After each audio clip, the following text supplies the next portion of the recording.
Indianapolis unveils plans for a multi-million-dollar facelift. But will it be enough? Perspective on the future direction and what's at stake as well for this high-profile mall.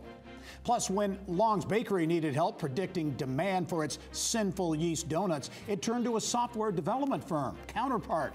One of the tech company's partners is here to talk about 25 years of innovation and a name change. And it's known for outdoor furniture that can weather everything from the blistering sun to brutal snow, ice, and hail. Our Culture Matters segment takes us inside Syracuse-based Hollywood.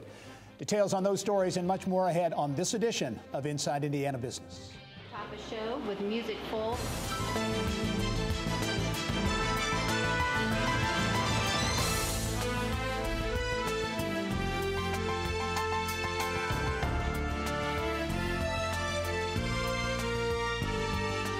Stand by D1 Sound, sponsored open with music.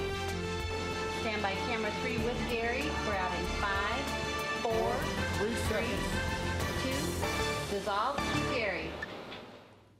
Hello and welcome to Inside Indiana Business. I'm Gary Dick. Well, when Circle Center Mall opened in downtown Indianapolis in 1995, it was viewed as a savior of sorts for a downtown crippled by a retail exodus. Indeed, the mall, which was years in the making, proved to be a critical part of Indy's well-documented downtown renaissance.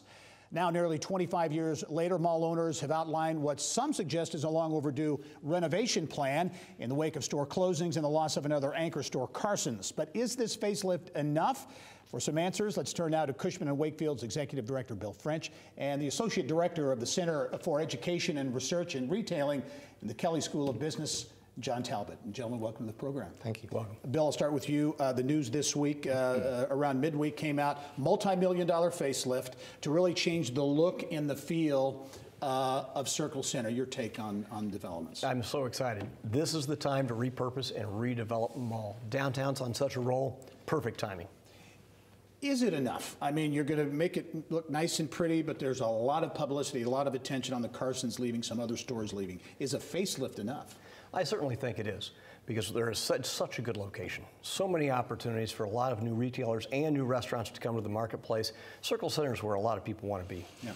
I'm going to ask you in a moment about some of the potential replacement tenants that might be coming.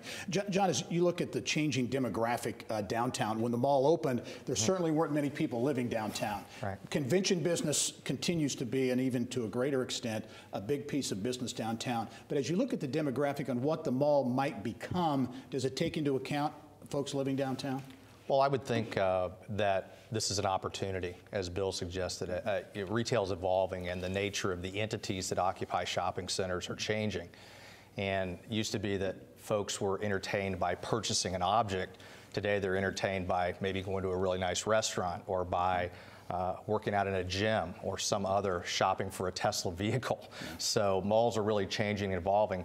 The other purpose is just with a population that lives downtown, maybe there's an opportunity to serve them ways that could be useful. John, as we were talking off camera, you kind of hinted or suggested that the Carson's departure in some ways could be viewed, you know, as a positive or as an opportunity to really change the dynamic of the mall. Yeah, malls are always evolving, and fortunately, this mall is operated by an entity that has the financial wherewithal to be able to invest. And so as you know, malls tend to operate in chunks, people's preferences are changing continuously. So sometimes things like this give us an opportunity to catch up to changes in preferences. All right, Bill, take a stab at what you could see happening. As we were again talking off camera, you see a very different mall maybe taking shape. Take a look or give us your thoughts on the Carson space, that first level there, what might happen there, and then maybe up above. You know, the first level of the Carson space, certainly I'd love to see a new retailer coming in and selling suits and ties, but that's just not necessarily what's going to happen. I could really see this being divvied up for 3 really top-notch restaurant operations not doing business in Indianapolis today. Could drive a lot more foot traffic and a lot more sales volume out of the mall. Upstairs, we could see office, we could see a multi-family component. Could be condos, could be apartments, even possibly a hotel. As you look at the owners, Simon Property Group, obviously the biggest mall player with significant roots here in Indianapolis, does that make a difference in what this mall becomes in terms of the level of investment and interest and that kind of thing? Absolutely. Simon has connections throughout the country, throughout the world. And they put those to work every single day, and they're putting them to work right now to bring new people into the mall. John, as you look at, again, the evolving nature of malls, and you kind of layer in the e-commerce factor and all those kinds of things, does the fact this is an urban mall, a downtown mall, make it different at all in terms of what this needs to become? Does the focus on entertainment and restaurant and some other things become maybe more necessary in an urban mall like this? Well, I agree with Bill. I think a mixed use case where there is some office, maybe some residence, coupled with places to eat, tends to make more sense in urban environments. And I'm familiar with Bellevue Square Mall out, which is growing into sort of an urban area, and they have a circle of hotel development, a lot of high-end residences that are opportunities there. And so I agree with Bill. I think that a mixed use case makes a lot of sense in this particular situation. As we wrap up, Bill, what can you see as a timeline, or how long could you see these renovations taking place and at the same time backfilling in with some new tenants? The good thing is there's a lot of demand right now, so people are already ready to hit the gas and go. But generally, commercial transactions can take 12 to 18 months to put together, so we may not see the fruits of all the activity until sometime in 2019. All right, we'll be following up, I'm sure, in between now and then. Bill French from Cushman & Wakefield, John Talbot from the Kelley School of Business at IU. Thank you both very much. Thank you. Thank you. All right. Well, still ahead, Central Indiana continues to really be a hotbed for industrial development. We'll find out what's hot and perhaps what's not in commercial real estate in Indiana in 2018. But first, for more than 25 years, Counterpart has been building custom software, recently helping Long's Bakery manage everything from recipes to inventory. Partner and software architect Jason Board joins me in studio to talk about it.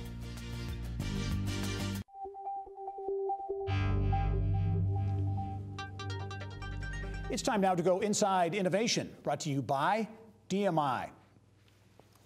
Well, an Indianapolis software development firm has been quietly doing business in the region for 25 years now. WDD recently rebranded to Counterpart.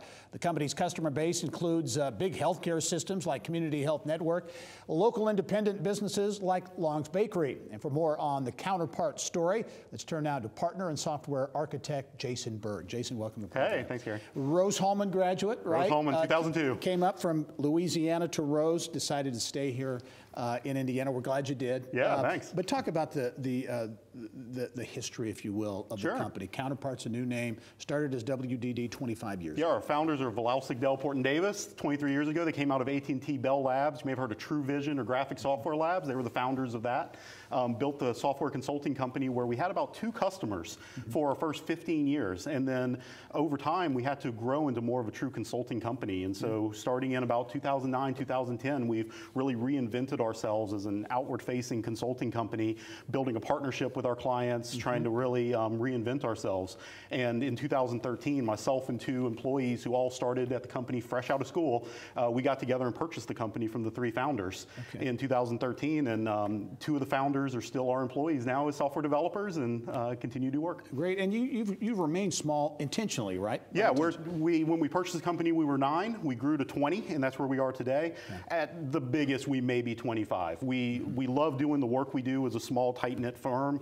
We love the family atmosphere that we're able to provide to our staff. My daughter comes in and calls people aunt and uncle, and that's great. That's neat. I should mention, too, big news, you're also moving to new space right in the heart of the technology hub, if you will, in Fishers. Yeah, in August this year, we're hoping to move down to, just signed a lease, down in Fishers, right next to Launch Fishers, so we'll be in that old Schwab call center building. Really excited about the tech space, and a lot of our good friends and partners in the tech community are in that building sharing it with us. You talk about the evolution of the company now, Counterpart, and the model and the business models. We were talking off camera in terms of the software industry in general in Indianapolis and Central Indiana, challenges, and you're trying to address it. Yeah, so when we first meet a lot of customers, they've had a bad experience with software development in particular, or just with IT in general, of projects running over budget or over time. So we've tried to structure our business in a way that lowers the risk for our customers. We are entirely fixed bid back to our customers, and instead of signing large contracts, we sign 2-week contracts with our customers. So all along the way, we have to be accountable and continually deliver value to our customers in order for them to want to keep doing business with us. And we've taken that, and that's how we run our entire business internally as well. Yep, diverse customer base, Community Health Network, a big player. Yeah. Also Long's Bakery, which I love. Oh, yeah. But talk about your connection to Long's and the business you did with them. Yeah, we've been working with Long's for about 5 years. They've wanted to really automate a lot of their scratch bakery.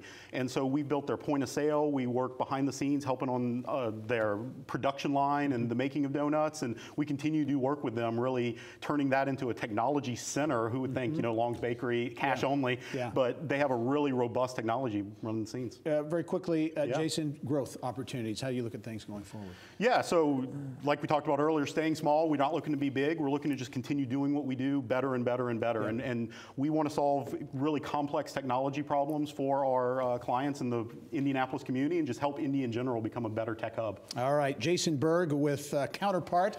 25 years and new space up in Fishers coming later this summer. Thanks for joining us. Thanks, Gary. All right. Well, here's what's on tap now in tech news, served up by Sun King. The senior vice president of Arizona-based Levimentum says the presence of Salesforce and a, quote, fantastic talent pool have made Indianapolis a great spot for growth. Michael Burton says the company will move to a new Indy location this summer after outgrowing its current home at the Union 525 downtown. Early last year, the company detailed plans to add 175 jobs by 2021. Knowledge Services has selected CityMark Management Company and American Structure Point to develop its new headquarters in Fishers. Construction expected to be complete by the end of 2019.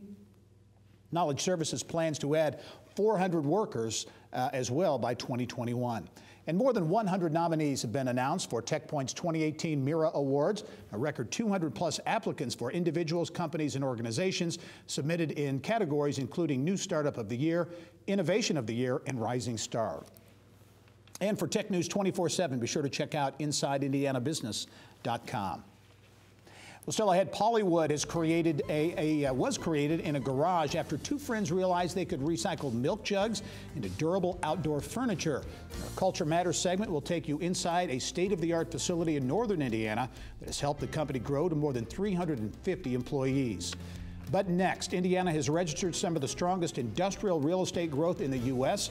Cushman & Wakefield's Jason Tolliver here with more on the state of commercial real estate in Indiana.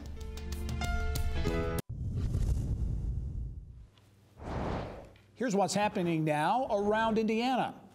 The president of Bloomington-based Cook Medical says changes to the company's organizational structure will drive innovation and continued growth. Cook is restructuring from 10 business units to 2 divisions, but Pete Yonkman tells Inside Indiana Business that no layoffs will result from the new structure.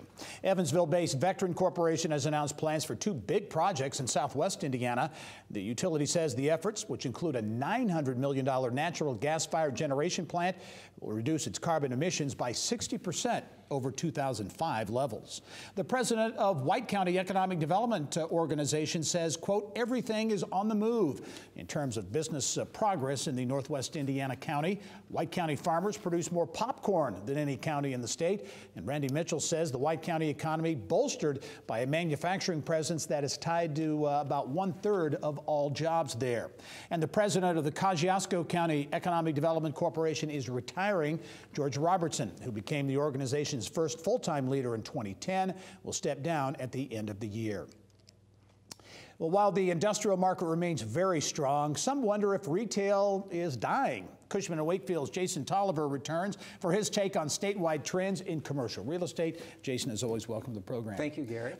First of all, I want to start, you're talking about a strong market 2017 and into the new year in central Indiana, but really seeing that percolate around the state. Yeah, you know, we thought it would be a pretty solid year statewide in 2017. Actually surprised me to the upside, and I think what bodes really well for 2018 is we saw leasing accelerate as the year went on. So commercial real estate and property markets got stronger, and early early indications into 2018 is that that's going to continue. All right, let's look at some of the segments. The office market continues to do well. Yeah, we see growth both in the central business districts around the state as well as the suburban markets. You're seeing really strong performance in Fort Wayne and Indianapolis. Evansville is looking solid. So I think that's going to continue. You're seeing really tight market conditions in most of those metros.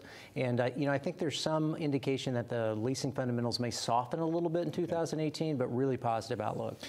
Industrial, and central Indiana in particular, continues to be a dynamo in that market. It really has. We're seeing growth across all sizes and all sectors, and by that I mean logistics and distribution, food and beverage, manufacturing. But I think what was most interesting to me last year is that over half of the new leasing that we saw in central Indiana were new tenants, so new to the markets, choosing Indiana, and that really tells me that this phenomenal growth that we know will occur with e-commerce, that's going to lift Indiana as well. So it just continues to fire on all cylinders. So you're really seeing e-commerce as a potential real positive. Oh, absolutely, absolutely. It's driving historic levels of leasing, and we're attracting new tenants that are coming in, both pure online retailers as well as the third-party logistics firms that services those. So Indiana is a great place to be to service markets on the East Coast and then also the greater Chicago area as well. All right, let's look at the retail market. A different picture there. A lot of closures and bankruptcies that we saw in 2017. How do you look at the market? Yeah, a lot of blood in the headlines for sure on the retail segment. I wouldn't read too much into that. I think a lot of the idea that retail's dead is overblown. There's some really strong bright spots, strong leasing in Class A. I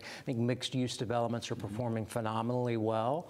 So certainly some secular stress in the retail segment, but not impacting all levels of retail. You are seeing a correction, though, in particular in restaurants. Yeah, so a lot of restaurant growth. About 60% of the leasing of the last couple of years have been restaurant-driven. So I think you're going to see that shake out a little bit in 2018. Not everybody's going to make it, but again, that's long been the story in retail. So it doesn't make me concerned or cautious necessarily for the retail. Overview as you look for the rest of 2018, how do you look at the I think it's going to be another good year. I think the market's probably going to peak in 2018, maybe soften a little bit in 2019, but there's no indication that the bottom's going to fall out. I think it's going to remain a landlord favorable environment with tenants probably getting some leverage towards the latter part of 18 into 19. All right, Jason Tolliver, Cushman & Wakefield. Always great perspective on the commercial real estate market. Thanks for joining us. Thank you. All right.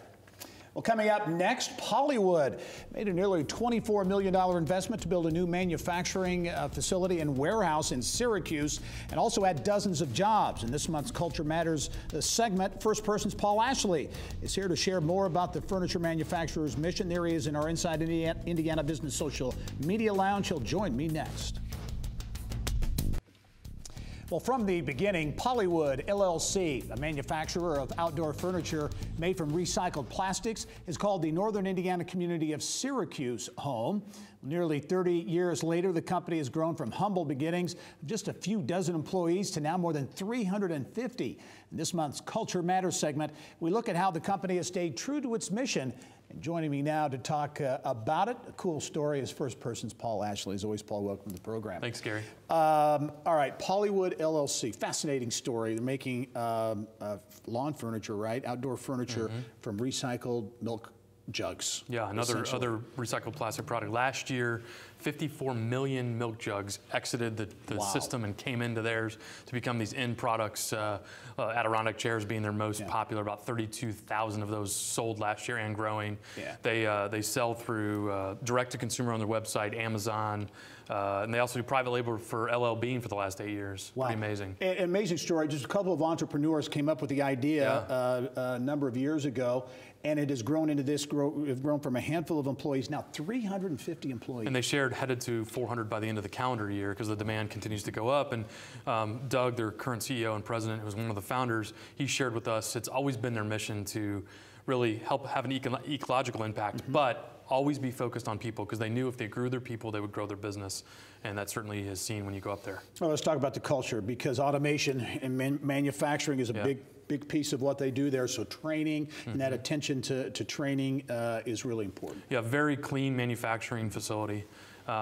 Really amazing technology, great machinery to see. They hire builders. That's the entry-level job, and they love to promote with it from within. I think it was 87% of their promotions or hires come from within, and they have a very specific, I call it Hollywood University. I don't know if that's what they actually call it, but it's a certification program that trains the builders up through the system, even up to become management and opportunity to get in there. And they take it so seriously, they award these folks. And one of the things they get when they get certified is a new t-shirt. And you hear these stories about how much pride there is in this, and they take their t-shirt, they go into the bathroom, and they change. The rest of the day, they're in their t-shirt. It's pretty cool to see. And I talked in the introduction about the company really staying true to its values, its mission from the beginning, some nearly 30 years ago. And a part of that is sustainability, ecology, and the recycling piece. Right? Yeah, they absolutely feel really committed to that. And last year they started a program with the local schools, and they challenged local schools that if you give us 1,000 milk jugs, we'll give you the opportunity to earn a bench, a Hollywood bench, really high quality furniture. And it went so well that 7 schools qualified in the area. They collected 10,000 jugs, but not only that, they gave the students a chance to come and see the facility, learn about how this works, the ecological impact. So that company and community interaction was really important part of who they are. Yeah, for folks who don't know, Syracuse is in the Lake Wawasee area in northern Indiana. Another focus, mission focus, people, and staying true to people. I know that's a big part of the culture. Yeah, it's a big part of the culture. And as they've grown, they've got this kind of sprawling 6-building campus. New recycling center came online last year, and it's harder to communicate internally. So they do a lot of video, and they do a lot of gathering together purposefully so that they can have town halls and communication. They even have a culture committee they formed, and the whole idea of the culture committee is to get out outside of work, get together, experience fun, raise money for certain charities. They do a lot of stuff at Christmas, bowling, softball leagues, to break down those barriers of being on a campus, which is a benefit they have, but that can make it harder for people to know and grow together, and that culture committee owns that, which is great. Yeah, fascinating story. Hollywood LLC in Syracuse, near Lake Wawasee in northern Indiana. Paul Ashley is the managing director at First Person. Paul, as always, thanks for joining us. Thanks, Gary. All right. Well, as we wrap up this week, a reminder to subscribe to the Inside Indiana Business Television podcast. It is a condensed version of the show, perfect for the ride to work, the airport, or maybe just the grind on the treadmill. The IIB podcast is free. Search Inside Indiana Business at your podcast page or follow the links on our social media pages and website. Coming up, the IU School of Medicine has received $14 million from the Walther Cancer Foundation. We'll tell you how that will create a new and different oncology program. Stay with us.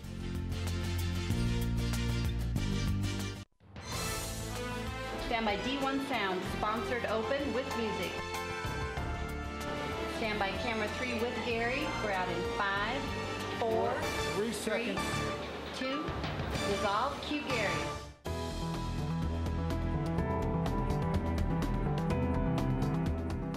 It's time now for the Business of Health, brought to you by Hendricks Regional Health.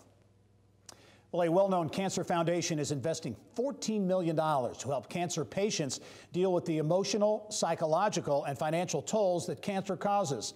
Barbara Lewis has more in the Business of Health. Barb? Gary, thank you very much. This could be a game changer. The Walther Cancer Foundation gift is thought to be the largest in supportive oncology. Joining me to talk about the $14 million grant is the Vice President of Programs for the Walther Cancer Foundation, Dr. Craig Brader. It's good to have you on the program again. Thanks, Barb. It's good to see you. So let's talk a little bit about what this grant is going to go towards, because quality of life is a wide range here. What are you focusing on? I think that what strikes me is we talk a lot about patient-centered care, so I put it in that framework. So anyone who's diagnosed with cancer, I don't want to make short shrift of it, but there's a treatment program and they're going to get certain drugs or radiation or surgery or all of those. But then there are all these other dimensions that occur with a patient and their families, and those are going to be different for different people. And those might be things like emotional needs. They might be things like financial challenges and they need advice. It may be things like social support. It could be pain. It could be somebody who survived cancer and now they have to be concerned about, well, gee, what do I need to worry about in my future? Is this thing going to come back? Am I at risk of other cancers? All of that kind of stuff. That's highly individual, and so the notion is that this is a program that's sort of wraparound, and it basically adds to the traditional treatment and says, how can we help you and your family with your unique needs in all of these different areas. I think people are very scared of the financial toll that cancer takes. Can you tell me a little bit about how you'd help them financially? It's not going to be like direct financial support, like, okay, you need to get one of these new drugs that costs a fortune, and we're going to help you pay for that. It's going to be more like, okay, how can we help you find out if there are support programs to which you can access? Are you making sure that your insurance company is paying for what you think they ought to pay for? If you have other needs beyond that, does the manufacturer have special programs? Basically, what are all the different avenues that you can pursue to help make sure that you and your family don't go into financial ruin just for the treatment? Because we don't want you to be worrying about that. We want you to be worrying about being as healthy as you can. Now, I've been saying $14 million, but this is a much bigger grant. And this is a really big push. I mean, the largest of its kind. So why this? I know Walther Cancer Foundation also funds cancer research, but this is a really big push. Right. It took us a long time to figure out that this was where we wanted to focus our efforts. Some of our efforts, we do, as you say, continue to support cancer research, but we wanted to find an area where there was a major need and where a foundation of our size could really have a substantial impact. And we talked to a lot of people in the cancer community, and they helped guide us to this area of supportive oncology. The foundation has supported some aspects of what we now call supportive oncology in the past, but it's been kind of piecemeal. We wanted to really say, well, look, what would a comprehensive program be like where we could have extraordinary impact in terms of the number of patients and families affected, but also to do it in a fashion that it's an example that could be emulated elsewhere so that people would look to us to say, wow, those people are doing it right. We need to use that as a guide to what we can do. Okay, so Dr. Jim Cleary coming on July 1st, and then this is part of, so your $14 million goes along with, is it a total of 28? How many funds are available? Probably even more than that, okay, because IU has a match as part of their capital campaign. So right there, we leverage the 14 to 28, so it doubles. But then in addition, IU Health is bringing substantial resources to the table, as is the School of Medicine, as is the Department of Medicine, as is the Division of General Internal Medicine. So that all adds up to probably another $15 million for the whole program. So it is extraordinary. And that's why we were able to recruit Jim Cleary, who you just mentioned, from the University of Wisconsin, who is a true leader in the field, who will be the inaugural director of this program and really get it going. All right, well, we wish you well. We'll have you back as it moves along. Thank you so much. Thank you. Gary, back to you. All right, Barb, thank you. Well, Purdue University will begin offering the first accelerated special education degree program in Indiana this fall. The program is designed for students who are willing to work year-round to earn their degree, and once licensed, the special education graduate will be qualified to teach in preschool through 12th grade. Joining me now to talk about it is Purdue Clinical Instructor in Educational Studies, Jasmine Bajeski, and she's going to explain how it all works. Jasmine, welcome to the program. Thank you. And this is, again, in keeping with a number of these innovative programs that schools like Purdue are embracing in terms of the 3-year degrees to get folks out into the workplace sooner. But to kind of tee the conversation up in terms of the shortage of special education teachers, it's something that's very real. Talk about the challenge in terms of the numbers of teachers. Right. We're experiencing shortages across the nation and especially in Indiana. And special education is one of those critical areas where we need more teachers, mm-hmm. and we need teachers who are trained and licensed to deal with students with disabilities. Mm-hmm. Are there factors, a number of factors that kind of have led to this shortage? We have a lot of retirees, mm-hmm. and we have fewer students who are choosing to become teachers. Mm-hmm. Let's talk about this fast track program. So I think the goal is to get qualified folks into the system more quickly. The fast track, it's a 3-year special education degree. How does it all work? So they will be They will be learning throughout the year as opposed to taking the summer off. It will be the same 120 credit hours as a four-year degree. And the summer they have some options. They have on-campus classes or online or study abroad options. In terms of those students who go through the program, the 3-year, they get that degree, what will they be qualified and licensed to teach? Sure. They'll be special education teachers for mild interventions. They'll be able to teach students who have autism, ADHD, learning disabilities. This is not a program, I would assume, for everybody. You mentioned it's a year-round program, including summers. So is it a special student or a certain kind of student that's going to be qualified for this? Sure. We'll also have the 4-year degree option. So the 3-year degree option is for a highly motivated student who is committed year-round and who really wants to get in the classroom. You're going to be launching this in the fall. You've just recently announced it, this new 3-year fast-track degree program. What's been the interest? What's been the reaction? Surprising interest. We have students who are ready to sign up for this major, and we just announced it. Yeah. So it's exciting. Very good. A 3-year fast-track degree program, special education degree program, the first of its kind in Indiana, will be launched at Purdue this fall. Jasmine Bajeski, clinical instructor in educational studies at Purdue. Thanks for joining us, and good luck with the program. Thank you, Gary. All right. Well, a reminder, all of our Eye on Education segments can be found at InsideIndianaBusiness.com. And if you have an interesting story idea or suggestion, please send it to segment producer Tara Twig at ttwig@growindiana.net. Well, since expanding into the Indianapolis market in April of 2016, Arizona-based Levimentum has reported unprecedented growth.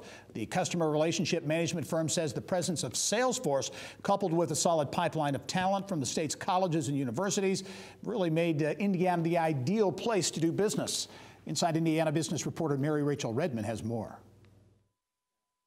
In the span of just a year, Levimentum has grown to be one of the top Salesforce partners in North America.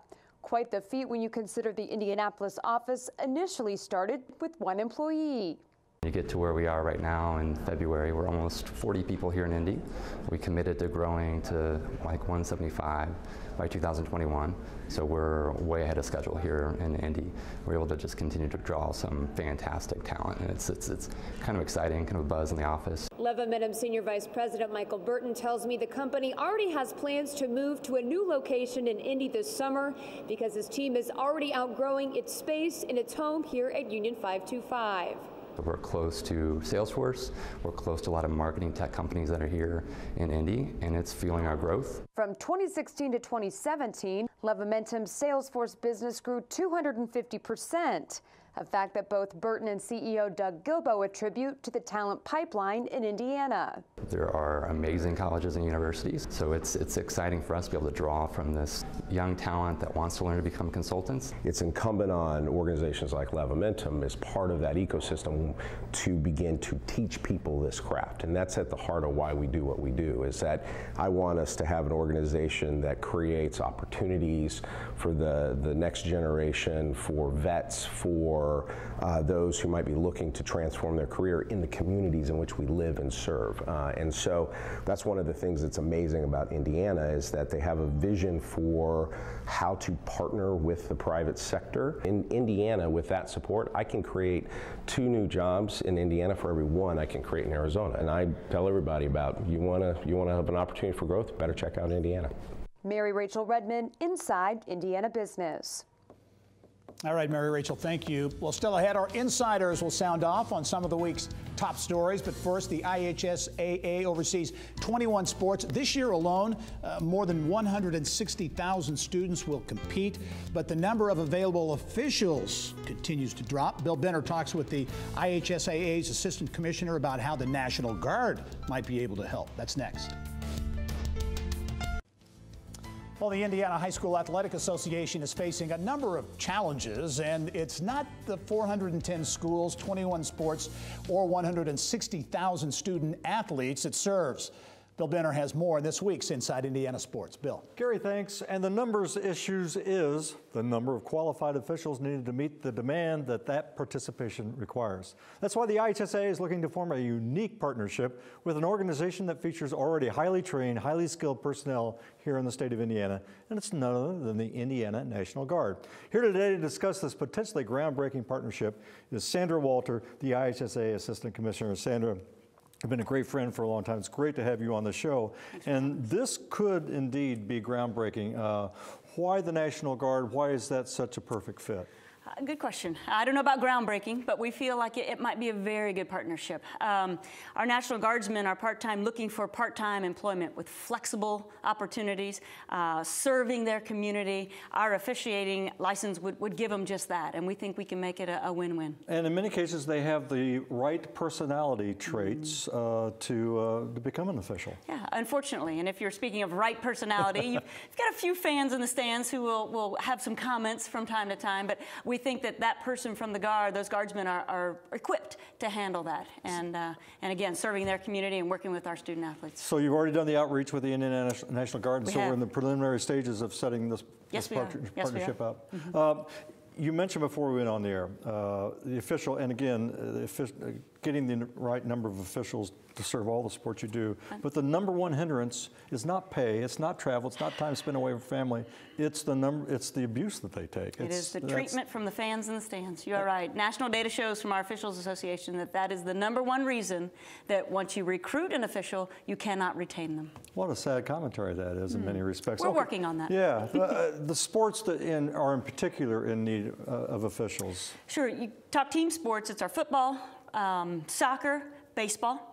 You talk individual sports, wrestling, gymnastics, swimming and diving, track and field. So our average age of official in Indiana is 50.1 years of age. And you also have an initiative called Stay in the Game, where you're looking to target younger people, especially IHSA student athletes whose careers are over. Yep, absolutely. So we started identifying those kids who are graduating, who have exhausted their eligibility at the high school level, looking to go into college. What better part-time job than to go into college? There is not one college student who, if they wish to earn their license, could earn somewhere around $200 to $300 per week, just as a part-time, flexible schedule. They're an independent contractor. They'll set their own schedule, work their own hours. Okay, so if, let's just say, not me, but a younger person wants to become an official, basketball. What's the process? Well, first of all, you're invited. Secondly, the process is hop on our .org website, ihsa.org. There's an officials tab, there's a drop down, there's a link to register, and off we go. And how do you advance up the ranks? I mean, I would assume everybody thinks, well, I got to start out doing 4th and 5th grade youth league games. Well, you start out where you're comfortable, but you certainly don't want to start out in a really big game hosted with 3,000 people there. That's not the best way for an official to start. But starting in that junior high level, working into the freshman level, JV level, and then into your varsity. And back to the National Guard, one of the important things I thought you said, these people are really integrated into their communities. So this is, again, it's potentially a really wonderful fit. We think so. Yeah. We think so. Okay, you talked about going to the website.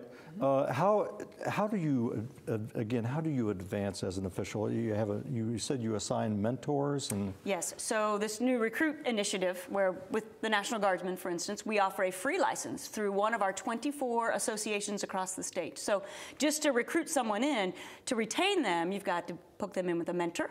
Then you've got to give them some resources. And so those 24 associations, you belong, as an official, you would belong to that. Those are your meetings, those are your professional development opportunities, those are your clinic opportunities. So we don't simply just license them and throw them to the schools to have at it. We actually bring them in, train them, and couple them with a veteran official. Yeah, well, great information. It's a great potential program with the National Guard. And folks, if you're watching out there, ease up on the officials. They're people just like you and I, and they're trying to do a good job. Sandra Walter, thanks for being on the show. Championship weekend again here in Indiana for the IHSA. Gary, back to you. All right, Bill, thank you. Well, coming up, our insiders are getting warmed up to sound off on Sunday alcohol sales, Circle Center getting a big facelift, and Gen Con re-upping in Indy, and a lot more. There they are in our Inside Indiana Business Social Media Lounge. They'll join me in studio next. Well, each week, a group of insiders joins me to offer perspective on some of the week's top stories. This week, sounding off on Sunday alcohol sales. getting very close to reality. Struggling Circle Center Mall getting a multi-million-dollar facelift, and Gen Con trending toward another sellout and an extended relationship with Indianapolis. Our insiders this week are Copper Mountain Technologies CEO Irina Goloshokin. Also, visit Indy Senior Vice President of Marketing and Communications Chris Gall, and financial advisor and author and overall good guy, Peter Dunn. I'll take that. Thank you. Welcome one and all to the Insiders this week. Thank you. I started off with Sunday sales only to say it's been talked about for a long time. As we're taping now, it has passed the House and Senate on its way to Governor Holcomb's desk for signature. Could maybe March 4 could be the first Sunday for carry-out sales. Is it going to matter? Is it going to impact consumer behavior? I think off the bat, consumers will find the novelty in going on Sunday and picking up cold beer, but in the long run, I don't know that it will impact consumer behaviors, whether it's football season or not. So good for the state, I think, to bring our policy up to speed, but not necessarily consumers changing their mind in the long run. Yeah, maybe grab a bottle of wine at the grocery store on Sunday, possibly. I think this sort of clears another one of those things about Indiana that seems sort of weird, right? So even if you look at the Amazon decision that's coming up, this is one of those things that we can eliminate, be past it, and that's what I You've got daylight saving time. Exactly. Let's just put it behind us. Very good. Another big story this week concerning a high-profile property in Indianapolis, Circle Center Mall. Obviously, it's been around for, well, nearly 25 years now, been a major catalyst for downtown's renaissance. Fallen on hard times, some would suggest, certainly. Irina, as you look at this week, an announcement from Simon and partners of a facelift, multi-million-dollar facelift. Your thoughts? Is this headed in the right direction? A lot of people are concerned about the future of Circle Center. It's a great space to have downtown Indy, and I think it's a wonderful opportunity to create a multi-purpose venue that includes dining and some retail, but also includes some culture. We have a fabulous museum, the IMA. Every time I take visitors from all over the world to see the IMA, they're excited. They can't believe the quality of the artwork in the museum. What about creating a place downtown where you can exhibit temporary exhibitions from the IMA? That would be a fabulous way to attract people to the culture in this city. Yeah, have a presence downtown. Pete, as you look at it, I've heard people this week say, hey, it's great they're freshening up the look, but unless you get the right mix of stores and other attractions there, it's not going to matter. You always hear people say, well, they should put a Target there, or they should put, who's they? Yeah. Because it doesn't actually work that way. If those companies want to come, they'll come. The first step is putting some polish on it, making it a place where foot traffic, is popular, and then maybe they will put a Target there. Right? Yeah.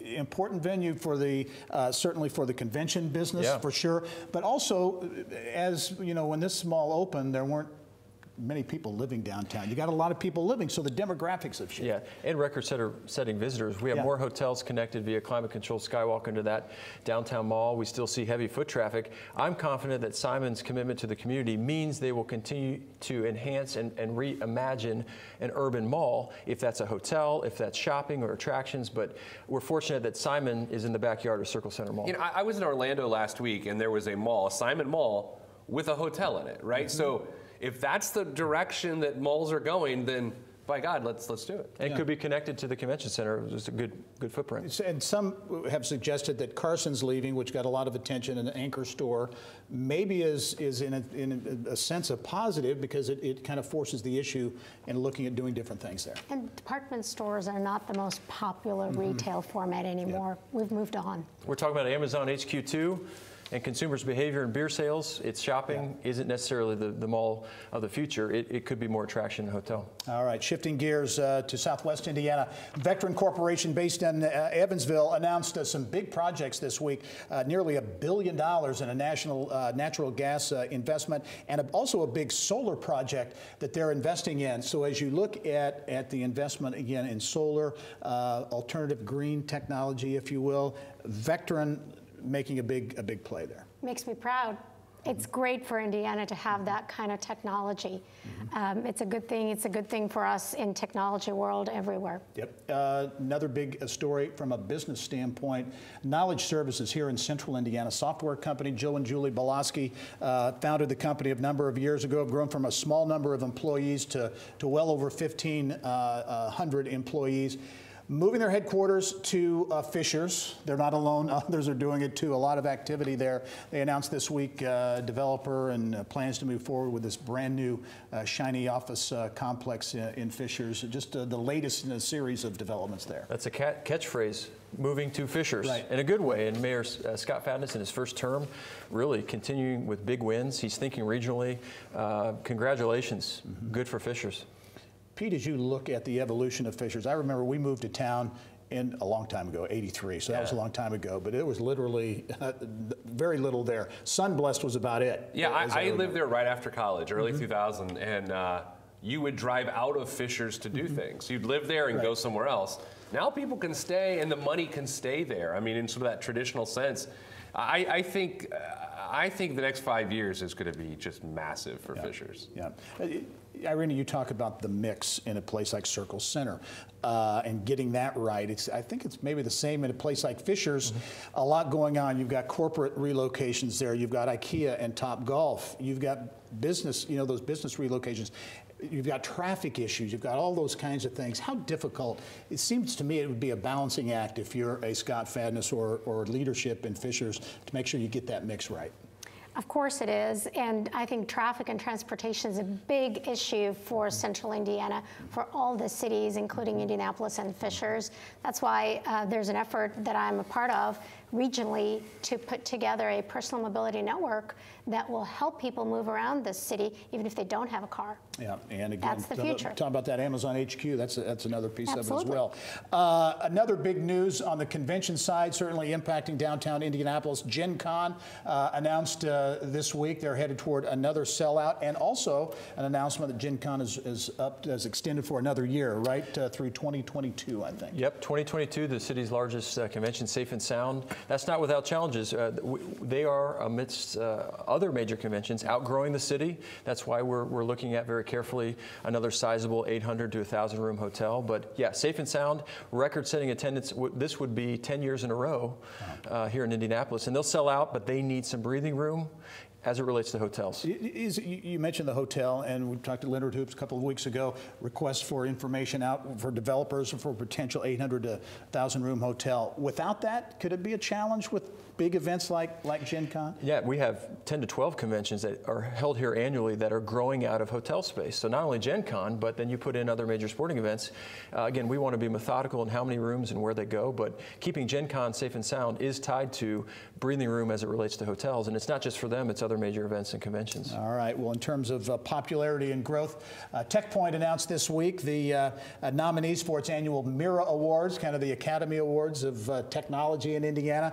And Irina, interesting, this is a huge event, as you know, each and every year. This year, a record number of nominees. I know, I judged one of them. Did you? Okay, we had a lot more nominees this year than we did last year. Yeah, it's what very is exciting.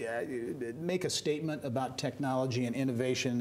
It's talked a lot, but when you see the numbers come in for an event like this, what does that say about We technology? now have a technology industry that is being recognized nationally. I'm just back from California. I was talking to people about what's going on in Indianapolis, and everybody's very impressed.